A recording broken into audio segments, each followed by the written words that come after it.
Good evening everyone. शुभ महापंचमीर अनेक अनेक शुभेच्छा सबाइके। এখন বেজে গিয়েছে প্রায় 5:45। শিনু মহারাজ দেখো ওই যে বাচ্চা ঘুমো দিচ্ছে, তো ঘুরতে যাবে মাম্মা বাবার সাথে। তো আমি ওকে দুপুরবেলা বললাম যে তুই একটু ঘুমো দে, ঘুম থেকে উঠলে তোকে ঘোরাতে নিয়ে যাবো। ও মা আজকে দেখি ছেলে আমার কথা শুনেছে, ঘুমাচ্ছে, অনেকক্ষণই ঘুমাচ্ছে, প্রায় 4টা নাগাদ শুয়েছে। তো আমি শুয়েই ছিলাম, তো ভাবলাম রেডি হবো, তখন তোমাদের সাথে তাহলে একটা ভিডিও শেয়ার করি। তো সবাই পুজো কেমন কাটছে অবশ্যই কমেন্টে জানাবে। সবাই তো আশা করি ঠাকুর দেখতে শুরু করে দিয়েছো, আমরা আজকের থেকে শুরু করব। তোমরা তো জানোই মহারাজের শরীরটা ভালো ছিল না, এখন জ্বর সর্দিটা নেই, কিন্তু খাওয়া দাওয়া একদমই করতে চাইছে না। আজকে দুপুরবেলা ভাত খায়নি, ওকে সেরেলাক খাওয়াতে হচ্ছে, ভাত খিচুড়ি কোনো কিছুই খাচ্ছে না। তো ডক্টর বললো একটু সময় লাগবে, জ্বর হলে বড়রাই খেতে চায় না, আর ও তো ছোটো। তো চলো ও ঘুমাক, ততক্ষণ কী পরবো না পরবো সেগুলো বের করে নিয়ে তারপর তোমাদের সাথে দেখা করছি। তো আজকে মহারাজ জুডিও থেকে নেওয়া এই ড্রেস সেটটা পরবে, সঙ্গে এই লাল জুতো। আর দেখো যেই ভিডিও করা শুরু করেছি মহারাজ ঘুম থেকে উঠে গিয়েছে। ঘুম থেকে উঠেই দুষ্টামি শুরু, দুষ্টামির তো শেষ নেই। কী গো, ঠাকুর দেখতে যাবে পাপান? পাপা ঠাকুর দেখতে যাবো, একটু একটু ঠাকুর দেখতে যাবা? তো চলো আমরা মা ছেলে রেডি হইনি, তারপর তোমাদের সাথে দেখা করছি। ছোট্ট একটু ভিডিও হবে, খুব একটা বড় হবে না, তো প্লিজ ভিডিওটা সম্পূর্ণ দেখো। কিন্তু দেখতেই পাচ্ছ আমরা মা ছেলে রেডি হয়ে গেছি, ছেলের বাবা রেডি হচ্ছে। তো বাইরে আবার মেঘ ডাকছে, কে জানে বৃষ্টি হবে কি না। তো বৃষ্টি হলে তো খুব বেশি বেরোতে পারবো না, বৃষ্টি না হলে দেখা যাক।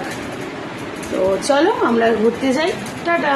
রেডি হয়ে বেরোতে যাবো, দেখি বাইরে মুষলধারে বৃষ্টি, প্রায় 1 থেকে 1.5 ঘন্টা টানা বৃষ্টি হয়েছে এদিকে। তো আমার ভীষণ মন খারাপ হয়ে গেছিলো, ভাবছিলাম যে আজকে হয়তো বেরোনোই হবে না। তো অবশেষে বৃষ্টি কমাতে একটু বেরোলাম, খুব একটা দূরে যাওয়া হয়নি, আশেপাশেরই 2-3টে ঠাকুর দেখে আমরা তাড়াতাড়ি ফিরে এসেছি।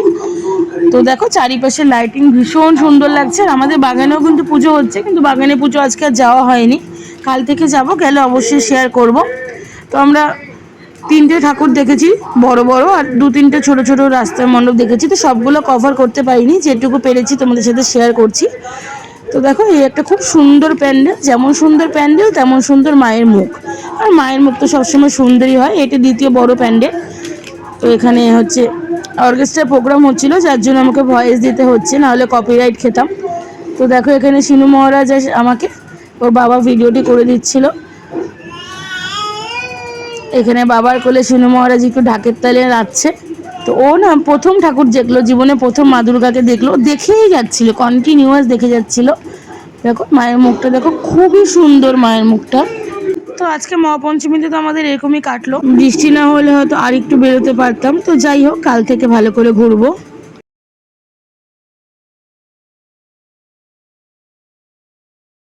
ঘুরে ফিরে বিরিয়ানি খেয়ে আবার আমরা বাড়ি চলে এসেছি, এসে ড্রেসটা চেঞ্জ করে নিয়েছি।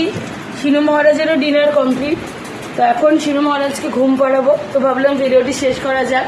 ছোট্ট একটি ভিডিও তোদের সাথে শেয়ার করলাম, কেমন লাগলো অবশ্যই জানাবে। যদি ভালো লেগে থাকে একটি লাইক কমেন্ট করবে।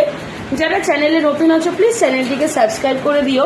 আর ব্যাক টু ব্যাক পুজোর ভিডিওস আসবে, তো সবাই চ্যানেলে একটু নজর রেখো। সবার দুর্গাপূজা খুব খুব খুব ভালো কাটুক। চলো খুব তাড়াতাড়ি আবার নতুন একটি ভিডিওর সাথে দেখা হবে, ততক্ষণের জন্য গুড নাইট।